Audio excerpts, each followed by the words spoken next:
আসসালামু আলাইকুম। নবম দশম শ্রেণীর ছোট ভাই ও বোনেরা, আশা করি সবাই ভালো আছো। সবাইকে দা ইন্টিজার্সের ভুবনে স্বাগতম। আজকে তোমাদের সাথে প্রথম অধ্যায় বাস্তব সংখ্যা নিয়ে আলোচনা করব। বাস্তব সংখ্যা নামটা মনে হয় তোমরা নবম শ্রেণীতে নতুন শুনছো। এই বাস্তব সংখ্যা নিয়ে আজকে আলোচনা করব। বাস্তব সংখ্যা নিয়ে আলোচনা করার আগে প্রথমে আমি সংখ্যা নিয়ে আলোচনা করব। ঠিক আছে? সংখ্যা কি? সংখ্যা কি পড়ার আগে আমরা একটু সংখ্যার ইতিহাস সম্পর্কে জানি। চলো আমরা দেখি সংখ্যার ইতিহাসটা কেমনে আসছে। সংখ্যার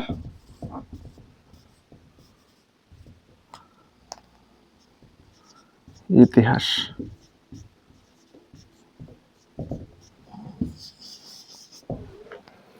আজ থেকে হাজার হাজার বছর আগে মানুষ কি ছিল? কৃষি নির্ভর ছিল। তখন আমাদের মতো তারা গণনা করার জন্য 1 2 3 আমরা যে জিলি বইলে বলতেছি, আমার কাছে 3টা কলম আছে, একটা হোয়াইট বোর্ড আছে, সামনে একটা ক্যামেরা আছে, একটা মাইক্রোফোন আছে, ইজিলি বইলে ফেলতেছি না। কিন্তু আজ থেকে হাজার বছর আগে আদিম যুগের মানুষরা এত উন্নত ছিল না। তারা সংখ্যা সম্বন্ধে এসব ধারণা ছিল না। তারা কি ছিল? কৃষি নির্ভর ছিল। কৃষি নির্ভর ছিল, সংখ্যা সম্বন্ধে ধারণা ছিল না। তারপর তাদের চলতে হইতো না। তারপর তারা কিভাবে চলতো? তখন যারা রাখাল ছিল অথবা কৃষি কাজ করত, তারা বেড়া চড়াইতো অথবা মেষ চড়াইতো অথবা গরু পালন করতো অথবা বিভিন্ন হিসাব নিকাশের জন্য। আমি একটু বেড়া দিয়ে উদাহরণটা দিই। হ্যাঁ, ঠিক আছে। তারা কি করতো? সকাল বেলা বেড়াকে ঘাস খাওয়ানোর জন্য মাঠে নিয়ে যাইতো অনেকগুলা বেড়া। এই বেড়ার হিসাব কি তারা এমনি বলতে পারতো? 500টা বেড়া অথবা 300টা বেড়া তারা কিন্তু বলতে পারতো না। তাই তারা কি করতো? বলতে না পারলেও তাদের বেসিকই কিন্তু ছিল জিনিসটা। তারা কি করতো? তাদের হাতে অথবা তাদের গন্ডির মধ্যে আমরা যেটা কাটি বাংলায় বলি, তাদের গন্ডির মধ্যে যে যে জিনিসগুলা ছিল, যেমন মনে করো নুড়ি পাথর, মাছের কাঁটা, ছোট কোনো একটা হাড্ডি, এরকম টাইপের আর কি, যেগুলা তাদের সেই আমলে গন্ডির মধ্যে ছিল। এদিক দিয়া তারা একটা টার রাখতো। কেমনে টার রাখতো আমি একটু দেখাই ভাইয়া। যেমন মনে করো একটা মেষ ঢুকাইছে, একটা মেষের জন্য তারা একটা নুড়ি পাথর রাখতো। 2টা মেষ ঢুকাইছে, 2টা মেষের জন্য তারা কি করতো? 2টা নুড়ি পাথর রাখতো। একটা মেষ ঢুকাইছে, যে মেষ, আমার একটু জাস্ট ইমাজিন করো, একটা মেষের জন্য একটা নুড়ি পাথর, এই যে একটা নুড়ি পাথর, নুড়ি পাথর। 2টা মেষ ঢুকাইলে কি করতো? 2টা নুড়ি পাথর দিত। ঠিক আছে? এমনি 2টা মেষ আছে, 2টা মেষের জন্য তারা কি করতো? 2টা নুড়ি পাথর দিত। 3টা মেষের জন্য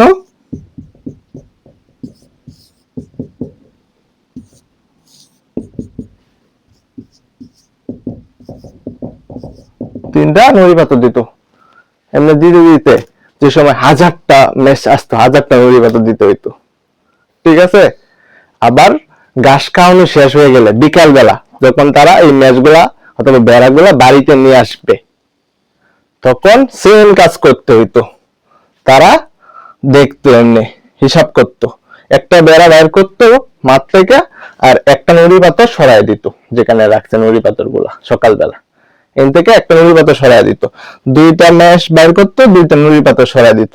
এমনি সবগুলা সরানোর পরে যদি কোনো নুড়ি পাথর থাকে মেষের সাথে না মিলে, তখন তারা ভাবতো এই মেষটাকে নেকড়ে অথবা বাঘ অথবা কোনো হিংসাত্মক পশু খেয়ে ফেলছে।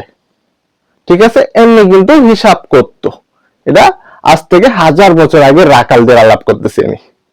ঠিক আছে? যখন মানুষ কৃষি নির্ভর ছিল, তখন কিন্তু তারা সেন্সি কিন্তু জিনিসটা ছিল। এই যে একটা মেষের জন্য একটা নুড়ি পাথর, 2টার জন্য 2টা নুড়ি পাথর। জাস্ট শুধু এরা একটা বলতে পারতো না, 2টাকে 2 বলতে পারতো না, সেন্স কিন্তু ছিল। এই যে আমি যেমন ইজিলি বলতে একটা, এরা কিন্তু এটা বলতে পারতো না, জাস্ট সেন্সটা ছিল। বুঝছো? আশা করি সবাই বুঝছো। এর কিছু বছর পরে আস্তে আস্তে মানুষ আরেকটু উন্নত হয়েছে, সেন্স আস্তে আস্তে বাড়বে না? তোমরা আগে 6 এ ছিলা, তারপর 7 এ উঠছো, তারপর 8, এখন 9 এ। সেন্স আস্তে আস্তে বাড়তেছে না? ছোটবেলা যেটি চিন্তা করতে না, এটি এখন চিন্তা করো, ঠিক না? আস্তে আস্তে কিন্তু সেন্স বাড়তেছে, তাদেরও এমনি সেন্স বাড়ছে। বাড়ার পর আস্তে আস্তে পৃথিবী বিভিন্ন গোত্রে বিভক্ত হয়েছে। রোমান সভ্যতা, তারপর মিশরীয়, গ্রিক, এবং বিভিন্ন অঞ্চলে বিভক্ত হয়েছে। এর কিছু বছর পর মিশরীয়, গ্রিক তারা সংখ্যাকে বিভিন্ন চিহ্ন দিয়া প্রকাশ করত। চিহ্নগুলোকে যদি দেখা একটু, তোমরা হাসবা, জানি না লিখতে পারবো কিনা সঠিকভাবে। তারা বিভিন্ন চিহ্ন দিয়া প্রকাশ করতো, হিজিবিজি হিজিবিজি। এটি আমরা আসলে দেখলে কেমন জানি লাগে, এটা বলতো কেমন জানি, মানে একটু অনকাইন্ড অফ। দিছে মিশরীয়, গ্রিক, এই ভাষাগুলো। হ্যাঁ, তারও কিছু বছর পরে আরেকটু উন্নত হয়েছে, মানুষ আস্তে আস্তে বড় হইতেছে, ঠিক আছে? আমরা প্রত্যেক বছর বলি না 26 সাল এখন, আমি যে সময় ভিডিওটা তৈরি করতেছি, 26 সালে এসে আমি কি বলি? 25 সালে অনেক বোকা ছিলাম। 25 সালে কি বলছি? 24 সালে অনেক বোকা ছিলাম। আসলে আমরা সবসময় বোকা, ঠিক আছে? ঠিক সেম মিশরীয়রা, গ্রিকরা কিছু পরে, রোমানরা আরেকটু চালাক হয়েছে। তারা এই চিহ্নটাকে আরো নতুন ভাবে সংযোজন অথবা আপডেট করছে। ইংরেজিতে যেটাকে আমরা আপডেট বলি, হ্যাঁ, আপডেট করছে। আপডেট করার পর তারা কি করছে? আমরা যেটারে 1 বলি, একরে তারা কি লিখছে? একের বদলে 1, 2 যেটা, এটারে 2, 3 যেটা, 3, আমি বাংলা ইংরেজি একসাথে করে বলতেছি, 3 যেটারে 3, এভাবে দিছে। এমনকি ভাবলে তোমরা অবাক হবা, তারা 50 কে এভাবে এল এর মতো লিখতো, 50 কে এল এর মতো লিখতো, 100 কে সি এর মতো লিখতো, 100 কে সি এর মতো লিখতো, 1000 কে এম এর মতো লিখতো। অনেক অবাক করা কাণ্ড না? এমনি লিখতে লিখতে কিন্তু তারা যখন একটা বড় সংখ্যা দেখো, এদিক দে, যেমন মনে করো আমি আন্দাজে একটা বড় সংখ্যা দেই, 2, 3, 5, 7, 9, 8, 2, এটাকে তারা অনেকগুলা চিহ্ন সমন্বয়ে একটা লিখতো। এমনি কিন্তু আস্তে আস্তে প্যাচ লেগে যেত তাদের নিজেদের মধ্যে, হ্যাঁ, এভাবে প্যাচ লেগে যেত। তারপর আস্তে আস্তে আস্তে মানুষ নতুন করে আপডেট হইতে হইতে টালি শিখছে। টালির পর টালি চিহ্ন তো তোমরা ক্লাস 5 এ পড়ছো, ঠিক না? এভাবে টান দেয় যে এটা কি 2টা, এটা কি 3টা, এটা কি 4টা, এটা কি 5টা। আগে 5টা লিখতো, এমনি লিখতে লিখতে প্যাচ লেগে যেত। তারপর কি করছে এরা? আর একটু সহজ করার জন্য এমনি দিছে, এভাবে দিছে, বুঝছো? তারপর আস্তে আস্তে আজকের এই সংখ্যা আসছে, সংখ্যা প্রতীকগুলো আসছে। অনেক স্ট্রাগলের পর আসছে না? এটা কি একদিনের ফল? না, একদিনের ফল না, আমরা ইজিলি পাই ফেলছি সবকিছু।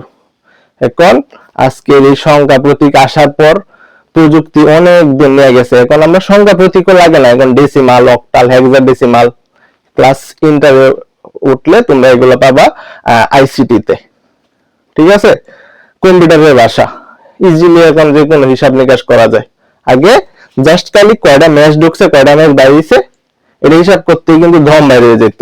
কিন্তু এখন ইজিলি সবকিছু হিসাব করা যায়, প্রযুক্তি সবকিছু কল্যাণ। এখন আমরা এই যে এতক্ষণ যে আমরা স্ট্রাগলিং আলাপ সালাপ যে করলাম, যে স্ট্রাগলিং, এটা ওয়ান কাইন্ড অফ দ্য মুক্তিযুদ্ধের মতোই। স্ট্রাগলিং আলাপটা হাজার হাজার বছর ধরে সংখ্যার আবিষ্কারটা হয়েছে অথবা উদ্ভব হয়েছে। যে প্রত্যেকটা সংখ্যা আবিষ্কারের পিছিয়ে কিন্তু একটা কাহিনী আছে, যে কাহিনী বললে তোমার এই ক্লাস আর শেষ হবে না, সারা রাতেই বলতে হবে। হ্যাঁ, এখন আমরা এই কাহিনীতে যাব না। আমরা এতক্ষণ যে আমরা সংখ্যার ইতিহাস শিখছি, মানে একটু হালকা ধারণা নিচ্ছি, সামারাইজটা শুনছি। এখন আমরা সংখ্যা প্রতীক সম্বন্ধে জানবো। চলো আমরা সংখ্যা প্রতীক গুলা সম্পর্কে জানি। অলরেডি তোমরা ক্লাস 6 এ জানতো, তাও আমি একটু রিভিশন দিয়ে দিই। হ্যাঁ, আচ্ছা, সংখ্যা প্রতীক। সংখ্যা প্রতীক। কি বলছি আমি সর্বশেষ? রোমানরা তারপর টালি চিহ্ন, রোমানরা বিভিন্ন রোমান চিহ্ন আবিষ্কার করছে, যদি এখনো রোমান চিহ্ন অনেক ব্যবহার হয়, দেখবে অনেকের বাসায় গড়ি আছে রোমান চিহ্নতে। রোমান চিহ্ন অনেক জায়গায় ব্যবহার হয়, ঠিক আছে? রোমান চিহ্ন এখনো প্রচলিত আমাদের সারা বিশ্ব অথবা আমাদের দৈনন্দিন জীবনে। তারপর রোমানদের পরে আস্তে আস্তে এই ভারতীয় উপমহাদেশে অথবা কয়েকটা আরব দেশে এই সংখ্যা প্রতীকগুলা আবিষ্কৃত হয়েছে, ঠিক আছে? এখন সংখ্যা প্রতীকগুলা কি? সংখ্যা প্রতীকগুলা হচ্ছে শূন্য থেকে শুরু করে 0 1 2 3 4 5 6 7 8 9, ঠিক আছে? এগুলা কি? সংখ্যা প্রতীক। 0 থেকে শুরু করে 9 পর্যন্ত প্রতীক বা চিহ্নগুলাকে কি বলা হয়? সংখ্যা প্রতীক। এই 9টা দিয়েই সব দুনিয়ার সংখ্যা লেখা যায়, ঠিক আছে? এটা কিন্তু তোমরা জানো। এখন যে আবিষ্কার করছে কিন্তু 9 পর্যন্ত দিছে, ওরা তো আবিষ্কার করে ফেলছে। এখন আমাদের কাজ কি? এগুলা মুখস্থ করা। হ্যাঁ, 0 থেকে 9 পর্যন্ত। ও কিন্তু চাইলে 20 পর্যন্ত দিতে পারতো, ও যদি চিন্তায় ঢুকতো। হ্যাঁ, সে আরো কয়েকটা চিহ্ন যদি দেয়া বলতো 20 পর্যন্ত, আমরা তো এটাই মুখস্থ করতাম, ঠিক না? আমরা কিন্তু এটাই মুখস্থ করতাম। কিন্তু এখন যেহেতু আবিষ্কৃত হয়ে গেছে, আমরা এটাই শিখবো। হ্যাঁ, আমাদের পরে আরো কয়েক হাজার বছর পরে দেখবা সংখ্যার চিহ্ন অথবা প্রতীক আরো চেঞ্জ হইতে পারে, যুগ যুগ ধরে হয়। আপাতত আমরা এখন ক্লাসে আসি। হ্যাঁ, ক্লাসে আসি। সংখ্যা প্রতীক। সংখ্যা প্রতীক গুলা কি? সংখ্যাকে যে চিহ্ন বা প্রতীকের সাহায্যে প্রকাশ করা যায় তাকে কি বলা হয়? সংখ্যা প্রতীক। সংখ্যা পাবা না? এতক্ষণ কিন্তু আমি সংখ্যা প্রতীক শিখেছি। আর সংখ্যা প্রতীক কোনগুলা? 0 থেকে 9 পর্যন্ত প্রতীকগুলাকে কি বলা হয়? সংখ্যা প্রতীক। এখন তোমাদেরকে যদি আমি প্রশ্ন করি, ভাইয়া সংখ্যা প্রতীক আর সংখ্যা কি এক জিনিস? বলো দেখি কে পারে। সংখ্যা প্রতীক বা সংখ্যা কি সেম? দেখি কে পারে, বলো। সংখ্যা প্রতীক আর সংখ্যা কি সেম? উত্তর হবে না, ঠিক আছে? কাছাকাছি, কিন্তু উত্তর হবে না। সংখ্যা প্রতীক আর সংখ্যা কিন্তু সেম জিনিস না। আমি একটু কালার পেন ইউজ করি, মার্কারের কালি শেষ। সংখ্যা প্রতীক আর সংখ্যা কিন্তু সেম জিনিস না। আচ্ছা, আমরা সংখ্যা প্রতীক শিখছি না? সংখ্যাকে যে চিহ্ন বা প্রতীকের সাহায্যে প্রকাশ করা যায় তাকে কি বলা হয়? সংখ্যা প্রতীক। এখন যদি তোমাকে আমি বলি সংখ্যা কাকে বলে, বলো। একজনকে যদি আমি প্রশ্ন করি সংখ্যা কাকে বলে, বলো, তখন কি বলবা? দেখো, আমি যে 0 থেকে 9 পর্যন্ত দিছি, যেমন মনে করো 8 যুগ যখন আমি টাকা অথবা 8টি অথবা 8 গ্রাম অথবা 8 কেজি অথবা 8 কিলোমিটার অথবা 8 সেকেন্ড, এটি কি প্রত্যেকটা পরিমাপ না? হ্যাঁ, এই 10টা সংখ্যা। একটা জিনিস বলতে ভুলে গেছি, সংখ্যা প্রতীক কয়টা টোটাল? 10টা। এর জন্য এগুলোকে কি বলা হয়? দশমিক বা 10 গুণোত্তর সংখ্যা অথবা ডেসিমাল বলে, যেটা তোমরা ক্লাস ইন্টারে অথবা দ্বাদশ শ্রেণীতে শিখবা। এগুলাকে ডেসিমাল সংখ্যা বলা হয়, সংখ্যা প্রতীক গুলাকে, ঠিক আছে? এখন এই 10টা প্রতীক যখন পরিমাপত্রে ব্যবহৃত হবে, এই 10টা প্রতীক যখন পরিমাপত্রে ব্যবহৃত হবে, তখন তাকে আমরা সংখ্যা হিসেবে কাউন্ট করব। আশা করি বুঝছো। যেমন মনে করো 0 একটা প্রতীক বা চিহ্ন, এটা কি সংখ্যা প্রতীক। কিন্তু আমি যখন বলি আমার কাছে 0 টাকা, আই হ্যাভ নো মানি, ঠিক আছে? I have no money, I have no pen, I have no duster. এটা পরিমাপ না? আমার কাছে নাই হয়েছে কি হয়েছে? আমি ভিক্ষুক, ফকির, কি হয়েছে? আমার তো পরিমাপ তো বুঝে আছি, আমার কাছে নাই। এটা একটা পরিমাপ না? মনের ভাব তো প্রকাশ করছি, আমার কাছে নাই পরিমাপ। মনের ভাব দ্বারা কি প্রকাশ করছি? পরিমাপ। আমার কাছে 5টা টাকা আছে, হ্যাঁ 5 টাকা আছে, আমার কাছে 5টা বই আছে, আমি 5 কিলোমিটার গেছি। যখন পরিমাপ করতে প্রতীকগুলো ব্যবহার করা হয় তখন তাকে কি বলা হয়? সংখ্যা। আশা করি সংখ্যা আর সংখ্যা প্রতীকের পার্থক্য বুঝবে। এরপরে পরবর্তীতে তোমরা এই দুইটার পেস্ট লাগাবা না ইনশাল্লাহ, হ্যাঁ? এরপরে এই দুইটার পেস্ট লাগাবা না। সংখ্যা প্রতীক কি আমার সাথে বলো ভাইয়া? সংখ্যা প্রতীক কি?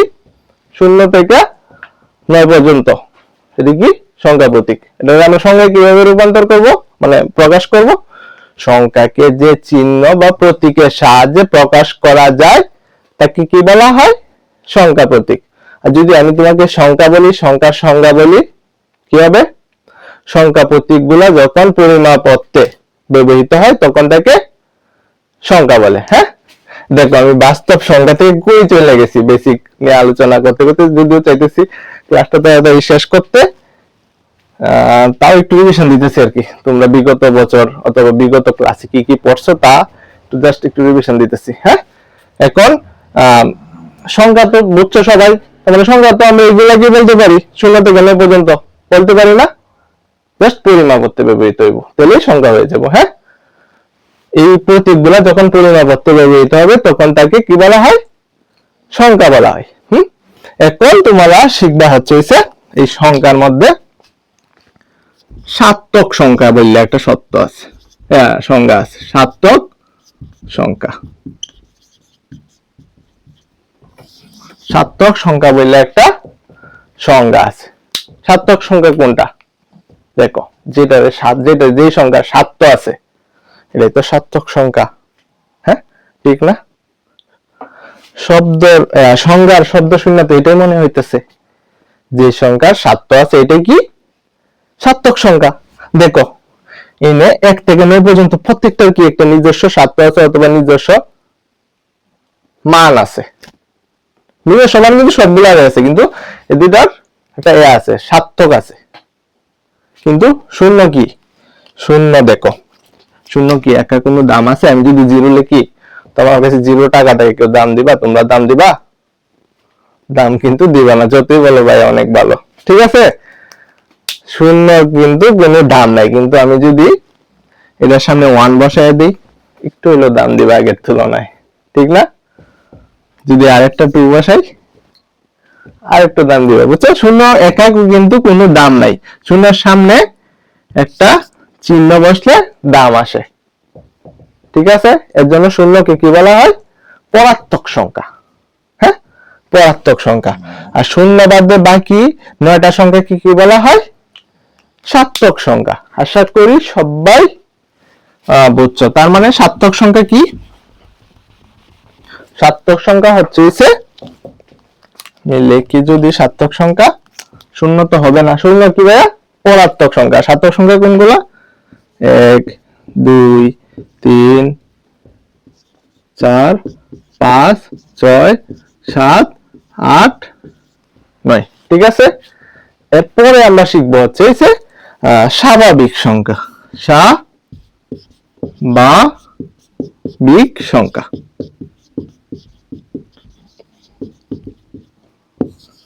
স্বাভাবিক নাম শুনলে স্বাভাবিক, যে সংখ্যাগুলো স্বাভাবিক তাদেরকে তো আমরা স্বাভাবিক সংখ্যা বলবো, ঠিক না? এই শূন্য তার কোনো দাম নাই, সে একটা অ্যাবনর্মাল অটিস্টিক, একটু অবজ্ঞা করতেছি। তার মানে সে কি স্বাভাবিক হবে? সে উপর নির্ভরশীল, ঋণ নেওয়া লোক একটা, ঠিক আছে? মানে নিজের কোনো নাই, দাম নাই, আরেকজন সামনে আসলে তার পাওয়ার বাইরে যায়, তাহলে কি আমরা স্বাভাবিক হিসেবে ধরতে পারবো না? তারে কিন্তু আমরা স্বাভাবিক হিসেবে ধরতে পারবো না। তার মানে স্বাভাবিক সংখ্যা কি? স্বাভাবিক সংখ্যা হচ্ছে 1 থেকে শুরু করে সকল ধনাত্মক সংখ্যাকে স্বাভাবিক সংখ্যা বলা হয়। সার্থক সংখ্যা দেখো 9 পর্যন্ত কিন্তু টাইমে গেছিল, কিন্তু স্বাভাবিক সংখ্যা 1 থেকে শুরু করে 1 কোটি 1 বিলিয়ন যতই হোক 500 বিলিয়ন চলতে থাকবে আনলিমিটেড। মানে 1 থেকে শুরু করে আনলিমিটেড ধনাত্মক অসীম সংখ্যা। এই যে অসীমটা হয়েছে না,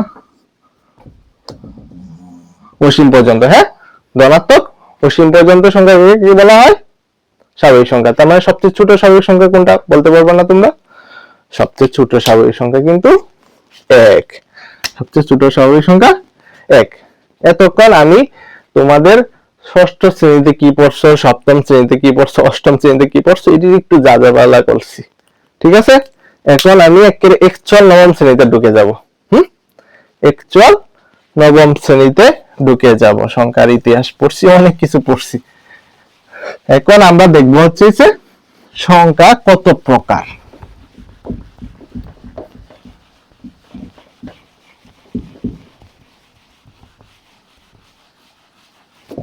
সংখ্যা কত প্রকার?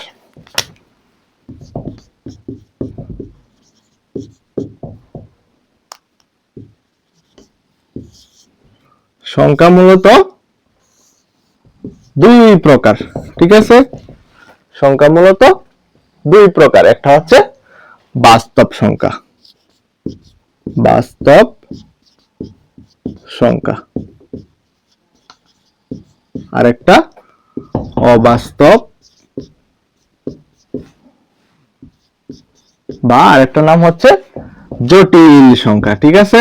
অবাস্তব বা জটিল সংখ্যা। এই বাস্তব সংখ্যা নিয়ে মনে হয় এই অধ্যায়টার নাম দিচ্ছে তোমাদের, হ্যাঁ? সংখ্যা মূলত দুই প্রকার, একটা হচ্ছে বাস্তব সংখ্যা আর একটা অবাস্তব বা জটিল সংখ্যা। বাস্তব, বাস্তবে যে সংখ্যাগুলো আমরা পাই অথবা ছোটবেলা থেকে দেখে আসছি সবগুলাই কি বাস্তব সংখ্যা, ঠিক না? যেমন মনে করো 1, 2, 1.235, হ্যাঁ, সসীম দশমিক ভগ্নাংশ আর কি, ঠিক আছে? 1/2, √2, হ্যাঁ, √2 হবে না, মানে এগুলা কি বাস্তব সংখ্যা, ঠিক আছে? বাস্তবে যে সংখ্যাগুলো আমরা নিয়মিত ব্যবহার করে আসতেছি, ঠিক আছে? এখন আমরা দেখব হচ্ছে অবাস্তব বা জটিল সংখ্যা। জটিল সংখ্যা সম্পর্কে তোমরা দ্বাদশ শ্রেণীতে জানবা ডিটেলসে। জটিল সংখ্যাকে আই দ্বারা প্রকাশ করা হয়। জটিল সংখ্যাকে কি দ্বারা প্রকাশ করা হয়? আই দ্বারা প্রকাশ করা হয়। আর অবাস্তব সংখ্যাগুলো কোনগুলা? বাস্তবে যে সংখ্যাগুলো পাওয়া যায় না সেটি কি অবাস্তব সংখ্যা। যেমন -√2, মাইনাস দেওয়া যাইতেছে না মনে হয়, -√2। √2 এর মান ক্যালকুলেটরে দিলে দেখবো অনেক বড় আসছে, এটার সামনে আবার মাইনাস। এই মেঘ বিপদে আছি, সামনে আবার মাইনাস দিছে, কি অবাস্তব সংখ্যা। -√3, আর একটা 3.1416 এটা কি পায়ের মান না, অসীম না, এটি কি অবাস্তব সংখ্যা, ঠিক আছে? আবার তারপরে আমরা দেখবো হচ্ছে যে বাস্তব সংখ্যার ক্লাসিফিকেশন। হ্যাঁ, অবাস্তবটা পরে আমরা আলোচনা করব। বাস্তব সংখ্যার ক্লাসিফিকেশন। বাস্তব সংখ্যা আবার দুই প্রকার। বাস্তব সংখ্যা আবার দুই প্রকার। একটা হচ্ছে মূলদ সংখ্যা আর একটা অমূলদ সংখ্যা, ঠিক আছে? একটা মূলদ সংখ্যা আর একটা অমূলদ সংখ্যা। আশা করি বুঝছো। বাস্তব সংখ্যা কত প্রকার ভাইয়া? দুই প্রকার, একটা মূলদ আর একটা অমূলদ। মূলদ সংখ্যা সম্পর্কে কিন্তু আমরা ক্লাস 7-এ জানছি। ক্লাস 7-এ জানছি না, তারপরেও আমি ডিটেলসে বোঝাই। মূলদ সংখ্যা কোনগুলা? আমি যদি আলাদা লিখি, আজকে মূলদ সংখ্যা পর্যন্তই পড়াবো। মূলদ সংখ্যা কোনগুলা?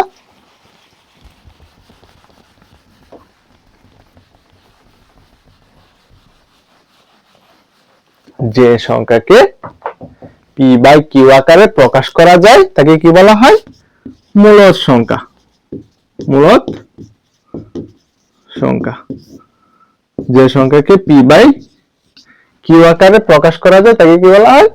মূলদ সংখ্যা। দেখো p/q এটা ভগ্নাংশ না, p কি ভগ্নাংশের লব আর q কি ভগ্নাংশের হর।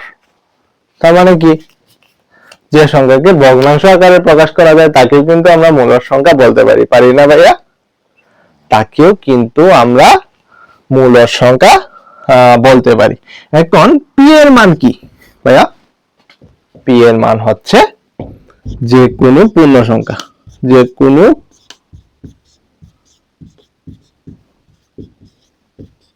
পূর্ণ সংখ্যা। আর কিউ এর মান কি? কিউ এর মানও কিন্তু যে কোনো পূর্ণ সংখ্যা, কিন্তু একটা জিনিস বাদে, ঠিক আছে? এটা হচ্ছে শূন্য বাদে। শূন্য বাদে যে কোনো পূর্ণ সংখ্যা। হ্যাঁ, এখানে যে আমি যে পূর্ণ সংখ্যা দুইবার লিখলাম, পূর্ণ সংখ্যা কি আমরা জানি? এটা কিন্তু আছে অধ্যায়ের প্রথম পৃষ্ঠায়। আমি কিন্তু সবগুলাই ঘুরায় ঘুরায় পড়াই দিতেছি। পূর্ণ সংখ্যা কিন্তু অধ্যায়ের প্রথম পৃষ্ঠায় আছে। পূর্ণ সংখ্যা সম্বন্ধে চলো আমরা জানি। পূর্ণ সংখ্যা কি? ক্লাস 6-7 পড়ছি না? শূন্য সহ সকল ধনাত্মক এবং ঋণাত্মক সংখ্যাকে কি বলা হয় ভাইয়া? পূর্ণ সংখ্যা। পূর্ণ সংখ্যা। শূন্য সহ সকল ধনাত্মক এবং ঋণাত্মক সংখ্যাকে কি বলা হয়? পূর্ণ সংখ্যা। দেখো, শূন্য সহ সকল ধনাত্মক 0 1 2 3 dot dot dot dot dot infinity, ঠিক আছে? আর এদিক দিয়ে কি হবে? -1 -2 -3 dot dot dot dot dot infinity, ঠিক না? দেখো, শূন্য সহ সকল ধনাত্মক এবং ঋণাত্মক সংখ্যাকে কি বলা হয়? বলো, কি বলা হয়? পূর্ণ সংখ্যা, ঠিক না?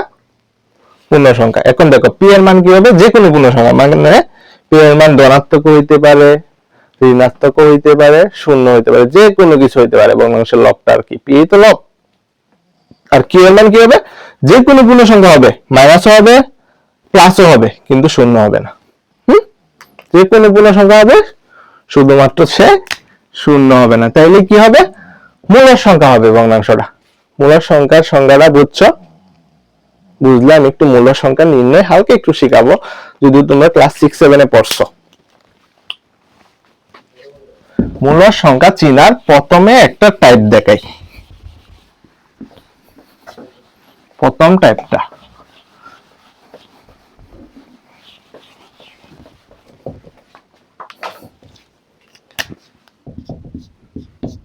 টাইপ 1, ঠিক আছে? টাইপ আকারে পড়াবো। -1, -1 কি মূলদ? বলতে পারবা? -1 কি মূলদ?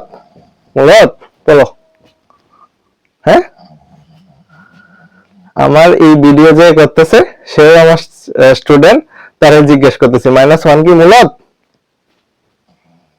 হ্যাঁ, -1 হ্যাঁ মূলদ। দেখো, -1 কে যদি আমরা এভাবে লিখতে পারি না, -1 এর নিচে 1 আছে না? -1 এর নিচে কিন্তু 1 আছে। হ্যাঁ, -1 উপরে, নিচে 1, উপরে এটা পূর্ণ সংখ্যা না?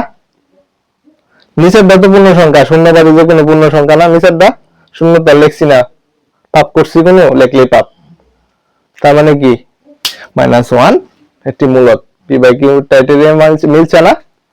-1 কিন্তু মূলদ। এখন এই দিক দিয়ে দেখো, -1 দেখাইছি। এখন 7 কি মূলদ? বলো, 7 কি মূলদ? দেখো, 7 কে আমরা এভাবে লিখতে পারি না? 7/1, 7/1 লিখতে পারি না? 7/1 কিন্তু লিখতে পারি। 7 কি? যে কোনো পূর্ণ সংখ্যা না? 1 কি? শূন্যবাদী যে কোনো পূর্ণ সংখ্যা না? পি বাই কিউ এর ক্রাইটেরিয়া মিলছে না মূলদ সংখ্যার। তার মানে কি? -1 মানে -1 বলতে আমি কি মাইনাস জাতীয় যে কোনো সংখ্যার রিপ্রেজেন্টেটিভ হিসেবে -1 দিছি। মাইনাস মানে ঋণাত্মক জাতীয় যে কোনো সংখ্যা কি? মূলদ। ধনাত্মক জাতীয় যে কোনো সংখ্যা কি? মূলত। আবার আরেকটা যদি দেই জিরো, জিরো কি মূলত? এটা একটা সেন্সিটিভ প্রশ্ন, বলো জিরো কি মূলত? হ্যাঁ, জিরো মূলত। ঠিক আছে, জিরো মূলত। জিরোর নিচে ওয়ান আছে না? উপরে জিরো, নিচে ওয়ান। জিরো কি যে কোনো পূর্ণ সংখ্যা না? নিচে ওয়ান, ওয়ান কি শূন্যবাদী যে কোনো পূর্ণ সংখ্যা না? পি বাই কিউ এর টাইটেরিয়া মিলছে? মিলছে কিন্তু, অনেক মজার কিন্তু। ঠিক আছে, তার মানে কি আমরা এখন একটা নোট লিখবো। এতক্ষণ যে তিনটা জিনিস যে পড়াইলাম, টাইপ 1 এ তিনটা সত্য পড়াইলাম, সত্যটারে একটা লাইনে লিখে ফেলবো, সবটা বেসিক। ঠিক আছে, নোট।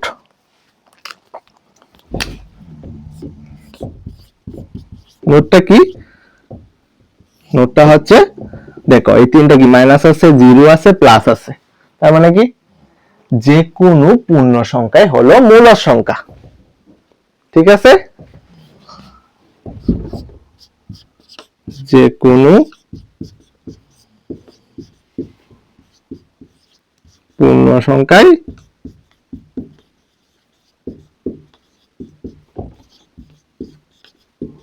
মূলদ সংখ্যা। ঠিক আছে, টাইপ 1 ক্লিয়ার? টাইপ 1 ক্লিয়ার হলে আমরা এখন যাব টাইপ 2 তে। টাইপ 2 তে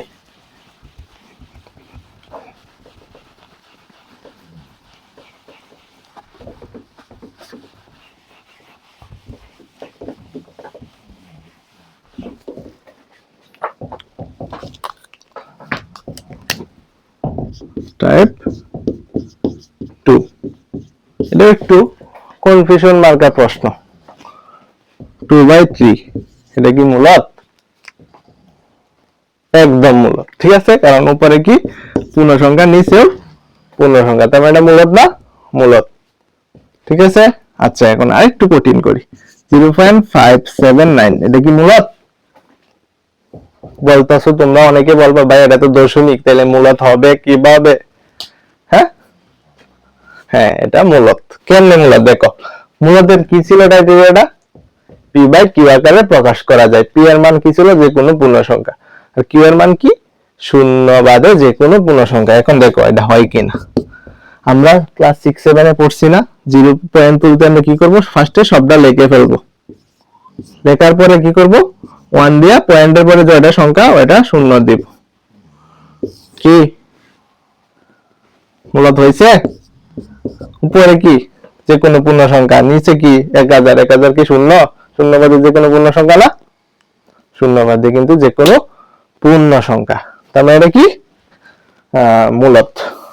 আবার আমি এই সাইডে যদি আরেকটা দেখাই, দেখো একটু মনোযোগ সহকারে, সেটা যদি আরেকটা দেখাই 0.579, কিন্তু আমি একটু কি দিছি?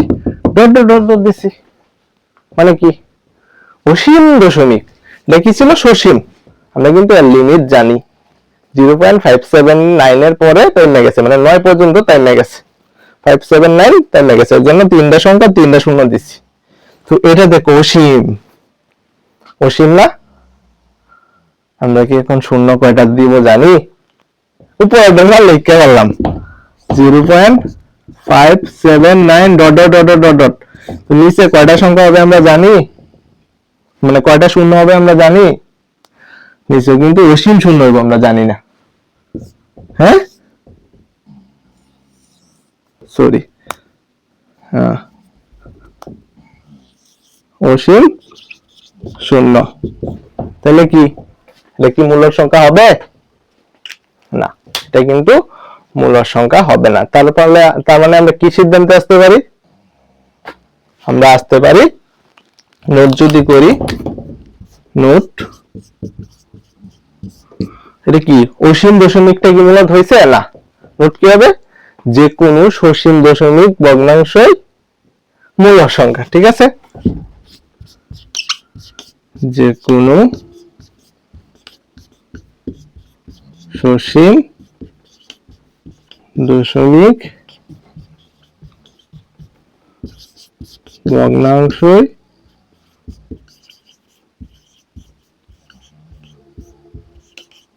মূলত। আশা করি সবাই বুঝছো। রয়েছে নোট 2, সবগুলা স্ক্রিনশট দিয়ে রাখবো অথবা নোট আকারে লিখবা খাতায়। এখন দেখো টাইপ 3। টাইপ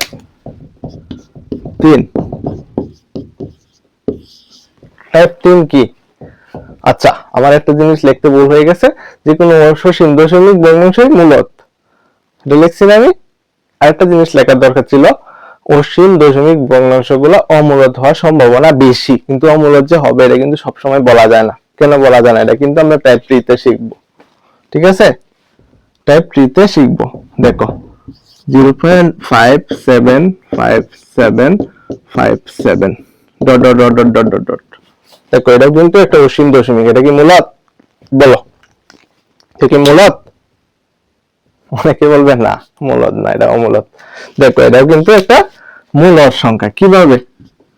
এটাকে আমরা এভাবে লিখতে পারি না, 0.57 পূর্ণপূর্ণিক। কেন লিখছি? দেখো 57 এরপরে কি হবে? 57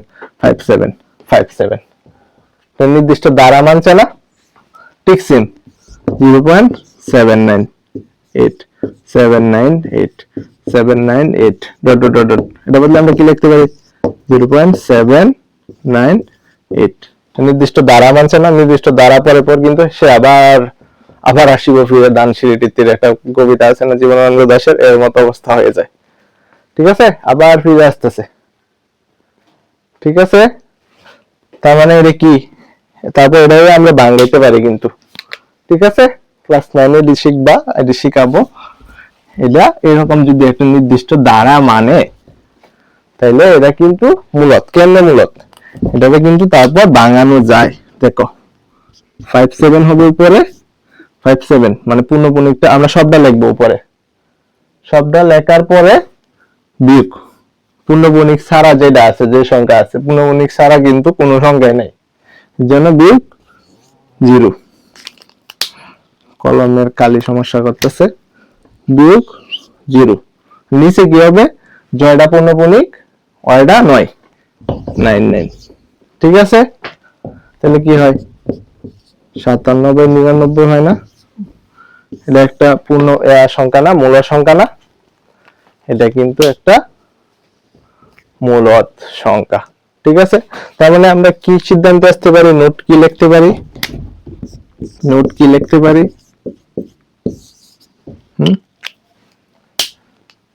যে কোনো অসীম দশমিক ভগ্নাংশ যদি একটি নির্দিষ্ট দ্বারা মানে অথবা পূর্ণপূর্ণিক হয়, যে কোনো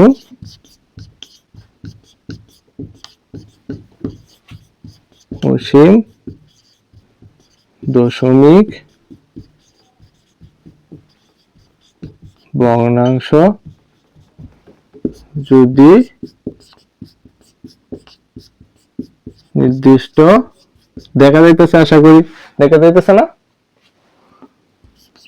দ্বারা মানে বা পূর্ণপূর্ণিক হয়, পূর্ণিক হয়, তবে কি হবে? মূলদ সংখ্যা হবে। এই জায়গা দিয়ে মনে হয় দেখা যাচ্ছে না,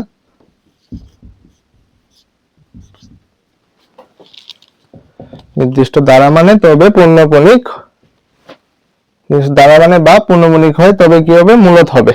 ঠিক আছে, আচ্ছা এখন যাব হচ্ছে আমরা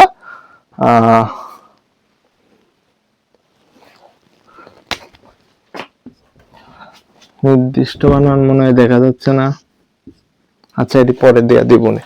আচ্ছা, এখন যাব হচ্ছে আমরা টাইপ 4। টাইপ 4 কি? আমরা তো পূর্ণবর্গ সংখ্যা চিনি, ঠিক না? পূর্ণবর্গ সংখ্যা কিন্তু চিনি। টাইপ 4, টাইপ 4 যে সংখ্যা দুইটা একই সংখ্যার গুণফল তাকে কি বলা হয়? পূর্ণবর্গ সংখ্যা। যেমন 5 পূরণ 5 সমান সমান 25, 25 কি? পূর্ণবর্গ সংখ্যা। 6 পূরণ 6 সমান সমান 36, 36 কি? পূর্ণবর্গ সংখ্যা। 10 11 পূরণ 11 সমান সমান 121। 121 কি পূর্ণবর্গ সংখ্যা? এটা কি পূর্ণবর্গ সংখ্যা? আমি যদি দিতাম 5 পূরণ 3 সমান সমান 15, এটা কি পূর্ণবর্গ সংখ্যা? না, এটা পূর্ণবর্গ সংখ্যা না, কারণ দুইটা একই সংখ্যার গুণফল না। যে সংখ্যা দুইটা একই সংখ্যার গুণফল তাকে কি বলা হয়? পূর্ণবর্গ সংখ্যা। আর পূর্ণবর্গ সংখ্যাগুলোকে বর্গমূল করলে মূলত হবে। ঠিক আছে? যেমন 15, 15 কি পূর্ণবর্গ সংখ্যা?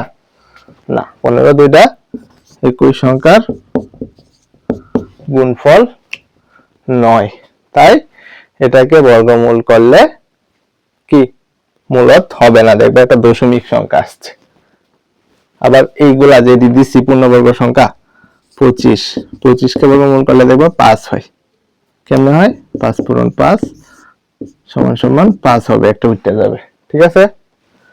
34 কে বর্গমূল করলে 6 হবে। 121 কে বর্গমূল করলে 11 পূরণ 11 সমান সমান 11 হয়। ঠিক আছে? হয় না? হয় কিন্তু। তার মানে আমরা নোট কি লিখতে পারি? নোট কি লিখতে পারি? এর থেকে কি সিদ্ধান্তে আমরা আসতে পারি? নোট